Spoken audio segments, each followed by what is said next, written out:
Okay, members, we're going to make a start. It's 2 o'clock. Good afternoon and welcome to this multi-location meeting of the Democratic Services Committee on Monday, the 28th of April. I'm Councillor Saifur Rahman. I am chair of this committee. Members, please ensure that your phone are switched to silent for the duration of the meeting. In addition, when asked to raise your hand, if members who are virtually viewing this meeting could raise your electronic hand, and for members in the chamber, just raise your hand. Just to make you all aware, today's meeting will be recorded. Can I welcome Angharad Aubrey to our committee today? Welcome, Angharad. Thank you. So moving on to the agenda then, part one of the agenda, item 1, declaration of interest. Are there any declaration of interest? Please, could you indicate now? I can see no indications, Chair. Thank you, Pam. Moving on to item 2 then, minutes of the previous meeting. These are on pages 3 to 8 of your report. If you feel these are an accurate record of the meeting, can I please have a proposer and a seconder to approve these minutes? I'm happy to propose, Chair. Okay, thank you, Councillor Rogers. Can I get a seconder, please? Yes, Councillor Reynolds, thank you. If members do not indicate to the contrary, then I will take it that these minutes are approved. Chair, I can see no indication to the contrary, so those minutes are approved.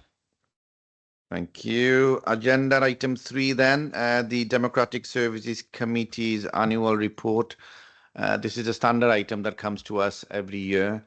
Who's taking this item? Pam, over to you. Yeah.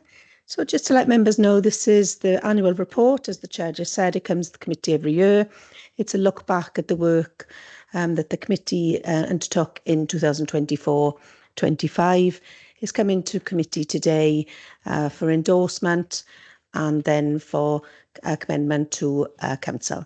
So if any members have any questions. Any questions from members, please, in relation to the report today?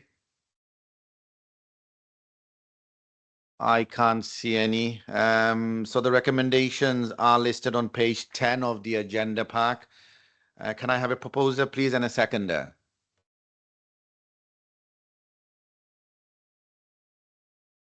Okay, I got Councillor Caroline Lewis proposing. Seconder, please. Sonia Reynolds, thank you very much. Members, if you do not indicate to the contrary, then I will take it that this recommendation is approved. Chair, I can see no indication to the contrary, so this recommendation is approved. Okay, now agenda item 4, assessment of resources for Democratic Services Committee. These are on pages 21 to pages 29. Are we having this from Stacey? Yes, over to Stacey, please. Thank you, Chair. So this is another one that comes to committee every year, and it's my responsibility to report to you as the Democratic Services Committee the assessment of resources that the Democratic Services function has to uphold its functions. And you can see there on page 21 and page 22 what those functions or requirements are. So just to report to committee today, a couple of changes that we've seen in the team. Obviously, we've had a new administration from May 2022, the ongoing requirements for hybrid meetings and the requirements for technology that we've had to initiate with members, the IT support that's required in terms of meetings and also to give an IT support to members, Welsh translation at meetings, currently at council but may be rolled out further. And the ongoing work in relation to regional work and supporting of the ongoing projects that we are seeing in the county borough. So it was just to make members of the committee aware that while the Democratic Services Committee is operating at capacity with the officers in terms of the scrutiny function and the executive function, there is no concern currently that the remit of that work is not sustainable. We are happy with being able to provide the work that we are currently. as we progress into supporting some of those bigger projects, the Celtic Freeport, the Wild Foxes, the GCREs, they all come with their own governance arrangements. And we do have a dedicated support officer offering support to the CJC and the Swansea Bay City deal. So while we offer that support in terms of democratic services, that is likely to grow. And if any resource implications do come to the team because of that, we will be presenting that back to Democratic Services Committee for your view then as to how we take that forward as a committee. But currently, no concerns in terms of capacity. Just a flag, I suppose, that if those requirements do grow in terms of the regional support work, we may have to, report that back to committee chair. But happy to answer any questions. But that's the report that we're bringing back here today now on the adequacy of resources for my team. Thank you, Chair. Thank you, Stacey. Members, I'll now open the floor for question. Does anyone have any questions for Stacey? No? Okay. Well, what I will say is I like to put my record of thanks to the Democratic Services team for their dedication and hard work. I totally understand the workload is increasing on a daily basis, and I think the commitment from every single staff of Democratic Service should be point out that how professional your service has been to to councillors like us. So thank you from me, and I'm sure the members also feel the same. If you don't have any questions, members, then I'm happy to take you to the recommendation listed on page 26 of the agenda pack. Can I please have a proposer and a seconder, please? I move, Chair. Oh, there you go. Councillor Peter Rees and Councillor Alan Lockyer. Members, if you do not indicate to the contrary, then I will take it that this recommendation is approved. Oh, sorry, I missed a part. Can members please indicate if you wish to abstain? I can see no abstentions, Chair. Okay, so now members, if you do not indicate to the contrary, then I will take that this recommendation is approved today. Chair, I can see no indications to the contrary, so this recommendation is approved. Thank you. Moving on to item 5 then of the agenda pack, annual review of the e-petition. These are on pages 31 to pages 37. I'm going to hand you over to Craig for that report. Thank you. Great, thank you, Chair. Good afternoon, everyone.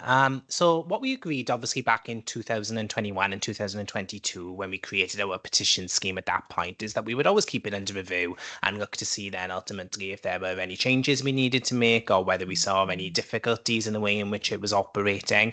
So the reason ultimately we're bringing it back now to Democratic Services Committee today is just to give you a quick overview as to what we've been doing over the last couple of years, the types of petitions ultimately we've had, and also then to have just a quick discussion with you to see whether you would like to make any changes or any different aspects associated with it. So just as a brief overview, in 2021, one of our requirements was to establish a petition scheme setting out how the council intends to handle and respond to petitions. So whilst petitions have always been a very common aspect of certain parts of decision making, we never had a formal petition scheme that had been developed. So we begin by putting one in place then, which was approved by full council, and then the ongoing support we look at by Dem Services Committee. And the purpose of that policy then is to say how a petition may be submitted, how it will be acknowledged, the steps then that will be taken in response to it, and how ultimately then it will be considered and in the various different forums. So what we decided at that particular point was, because it was such a new arrangement for us, if a petition received 1 to 100 signatures, it would be a response from the head of service. If it was 101 to 500, a response from the cabinet member, and anything over 500 would be referred for debate at a meeting of full council or the relevant council or cabinet committee. And members of the public could submit these petitions in paper, electronically, and we devised the ModGov system to enable them to do this with relative ease of access.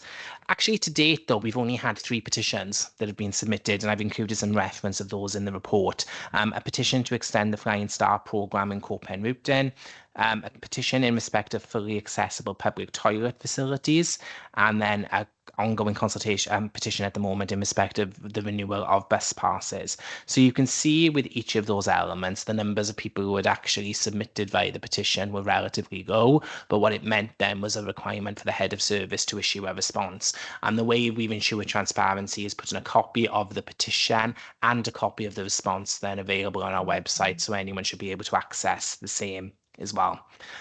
So realistically, the question before members at the moment is, are you content with the policy? Are there any elements you would like to change? Thresholds potentially of what would be considered being one of or two of them. What we are looking to do, though, I think we've recognised as something further we can develop as officers, is how we push out the petition scheme. So making sure, obviously, that the public are aware of it and give them the actual options. We've used this social media previously to be able to encourage it, but we think we need to do a little bit of a programme of work as part of this process to be able to further develop and encourage use of it. What we're seeing at the moment is some people will use petition sites such as change.com and maybe some of those additional elements. We want them to realise that the council has its own system and its own processes in place at the same time. So very much open for people wanting to use it, Chair. So happy to answer any questions members may have. Thank you, Craig. I think this is a very interesting report, personally. As an elected representative, we come across a number of petitions online that get sent to us that public encourage us to support. But I must say that to this date, I've never had any petition from this local authority that was shared with myself. Craig, you mentioned 3, was it? So to date, right, okay. Craig, you mentioned anything over 5,000 signature, 500, sorry, will trigger a debate. Can you explain a bit more what you mean by trigger a debate? Does that mean that whatever decision that was made would be able to, the cabinet would be able to reconsider, or it's just a debate? Effectively so, Chair. So what it would be, for example, a petition that meets that threshold will be placed on a full council agenda. What would happen then is 10 or 15 minutes for a discussion on that matter would be allocated at the council meeting for it to be considered.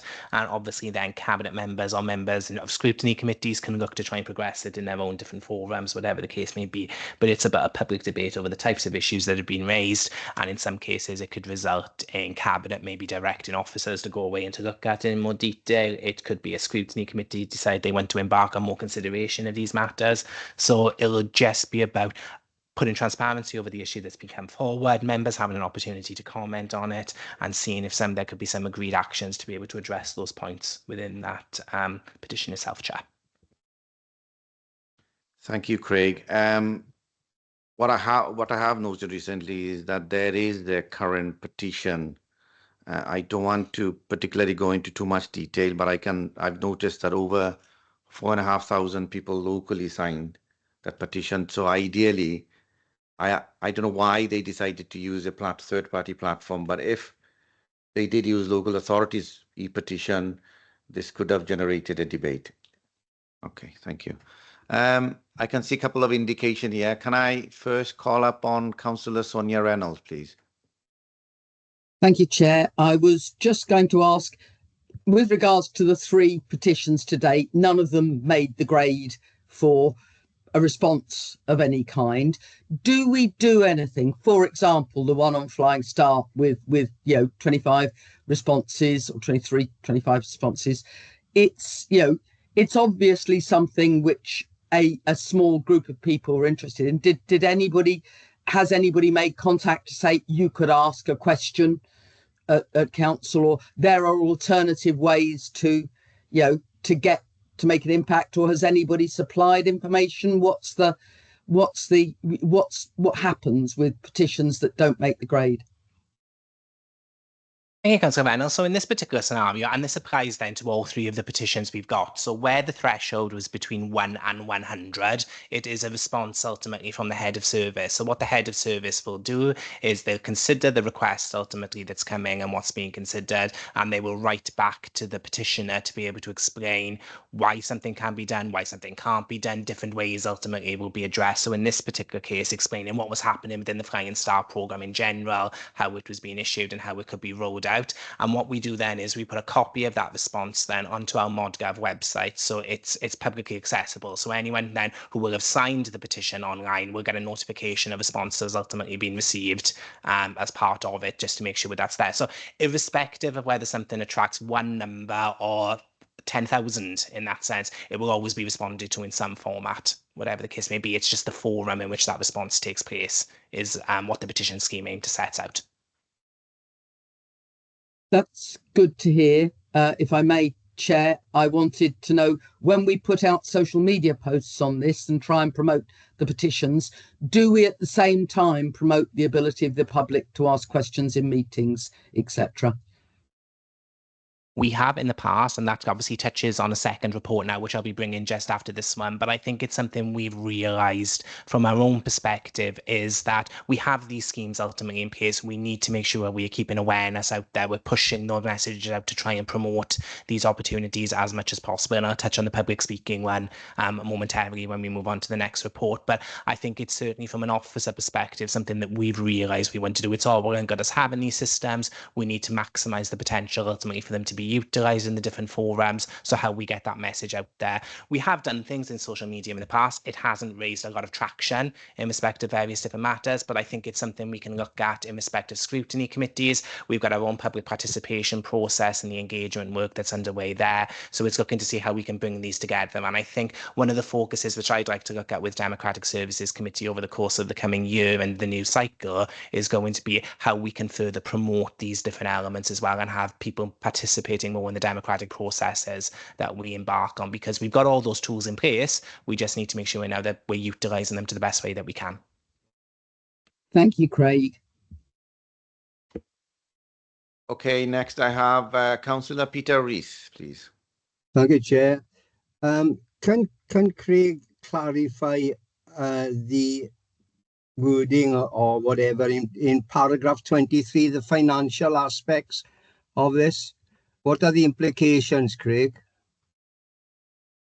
It's quite limited, ultimately, financial implications at the moment. So some potential examples could be there. We have Welsh language translation at our phone council meetings. If, for example, we were going to have a petition presented at a scrutiny committee or another meeting, then and the person in question decided that they wish to ask their questions or present their petition in the Welsh language, then we would have to get some translators in potentially for that particular forum. If somebody had a particular need ultimately to be able to present it because of a disability in some format, there could be some small scale costs ultimately involved as we try to provide adaptations to be able to do this. So we're not anticipating a huge financial impact across the board, but there may be the odd ad hoc circumstances where there could be an additional cost for it to come forward, like translation, like access elements, whatever the case may be, to make sure that we can accommodate a person attending a meeting to be able to present their petition to council in some potential ways. But on the plus side, we've not seen any of those issues to date, but it's something we're always wary of going forward to make sure we just be keeping a track on any additional costs the petition schemes can bring to us. Thanks, Craig.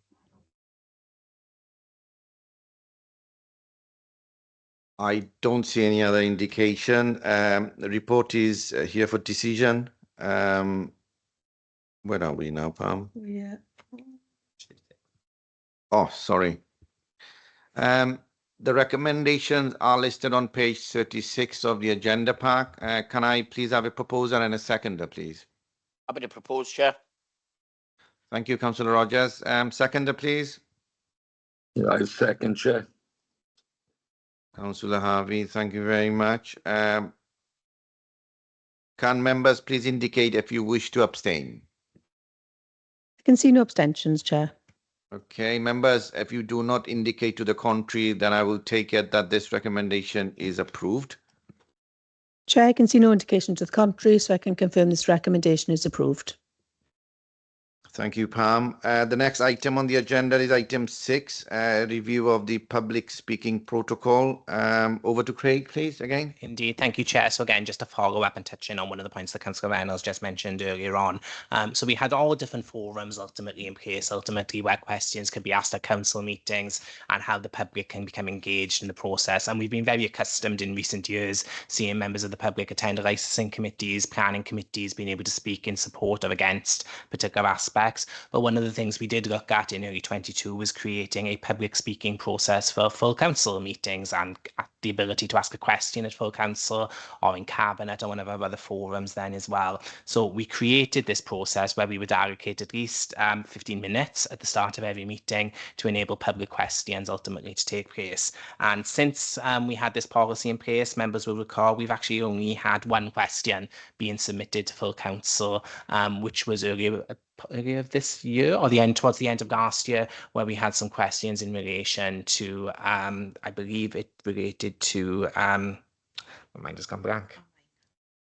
It was in relation to a vegan diet ultimately in schools.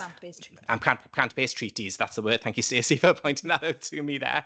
And the member came and he asked a question. There was a very passionate poet that was also raised then at the end of the meeting then as well. But that's been the only prime example that we've had of questions. So like we're doing with petition schemes at the moment, we're looking at ways to try and further promote these opportunities to make sure that the public are aware that they always have these opportunities to be able to speak directly to you as councillors in different ways. So again, part of the ongoing engagement work now, we're going to look to see how we can push that forward. Similar principles ultimately for what we've looked at in the petition scheme, picking up on the financial aspects, obviously the Councillor Rees mentioned earlier on, but basic principles are the same. We have the opportunity for questions. I think we've just got to further promote it now to make sure people have got the opportunity to be able to speak on various matters should they wish, Chair. Thank you, Craig. Sonia, did you have a question on this, or are you happy with what Craig just presented to us? I'm happy with what Craig presented. I just wondered if other councillors as well, like, I tend to, when people are raising issues or something's going on in our area, indicate to the local population whether they, perhaps you'd like to ask a question. And what we're doing to promote it more, but really that's not so much for Craig, but for colleagues. Yep, that's fine. What would be helpful then, if we suggest, is we'll issue an email out to all members with regards to what we've got in respect of petitions and public speaking. So you've got an easy tool ultimately where, so if anyone does raise any of those issues, Councillor Reynolds, members have got a sort of stock answer ultimately they could forward out in different ways that they can consider it without having to go into the detail of a 4 or 5 page policy ultimately for people to read. So we'll look at getting some comms out to you all as members to cover that point out. That would be really useful. Thank you. Thank you, Craig. I don't see any more indication. The recommendation are listed on page 44 of the agenda pack. Can I please have a proposer and a seconder, please? Happy to propose again, Chair. Councillor Rogers and Councillor Lockyer, is it? Thank you. Can members please indicate if they wish to abstain? I can see no abstentions, Chair. Members, if you do not indicate to the contrary, then I will take it that this recommendation is approved. Chair, I can see no indication to the contrary, so this recommendation is approved. Thank you, Pam. Moving on to agenda item 7, outcome of the annual member survey. Stacey, is that you taking this? That's me. Thank you, Chair. And I can't believe I'm here reporting the findings because it only feels like yesterday I was asking committee to approve the content of it. Time is really flying. So this is just to report back to committee the results of the annual member survey, which we took back in January of this year now. Gosh. Pleased to report that 57 responses out of a possible 60 were received. And I'd just like to thank the chair and the committee for really pushing the participation of the strategy of the questionnaire out to members, because we really did have a really good success rate in terms of participants. That was really good to see. And as probably most of you on the call participated in the survey, as you remember, we did it on a face-to-face or teams-to-teams basis, on a one-to-one basis with the Democratic Services team, to really allow for in-depth qualitative questions and answers. And I hope you found it a beneficial exercise. The detailed responses have been shared with group leaders. And there's an overview of responses at Appendix 1 for members to look into. We are taking some of the responses forward with the group leaders, and also I will be bringing forward to this committee in the new civic year a member training scheme based on the responses from the survey, and other initiatives that we will have put together from the findings of the survey. So we're just trying to pull that together at the moment to see what it looks like practically for how we work with members going forward. But I just wanted to give members an indicative overview, which we promised you we would do, on the types of responses we received. Particularly that the questions in relation to the scrutiny review really helped shape the scrutiny model proposals that went to council recently.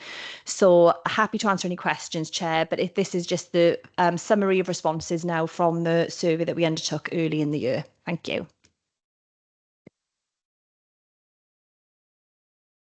Thank you, Stacey, for presenting the report. Members, do you have any questions?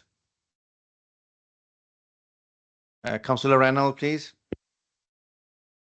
I realise that the summary of responses excludes cabinet member responses. Is there a full reason for that? Because, you know, they're councillors the same as the rest of us. I know they don't participate in scrutiny, but they participate in these committees and other things. Thanks, Councillor Reynolds. And purely a timing thing, the cabinet members were surveyed, and a similar response exists. We just haven't pulled together the responses in the same way yet, but that will be done and will be available for members of this committee and will shape the support we give to the cabinet members going forward. So thank you for raising it, and it'll be brought forward when we've collated the responses. It was done separately at a later time, but the responses do exist. Thank you. Thank you, Stacey, and I'd like to say thank you to Democratic Services team for all the work undertaken on this. I know it took some time for the one-to-ones to go through, and I think it was a large amount of work. Thank you.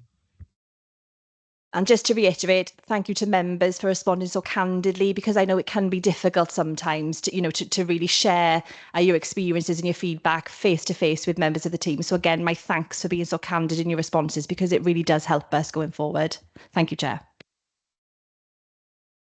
Thank you both, and from me as well, thank you to members for participating in that important annual member survey, and also to the team for conducting that survey. I can't see any other indication. The recommendation are listed on page 51 of the agenda pack. Can I have a proposer, please, and a seconder? Happy to propose for a final time, Chair.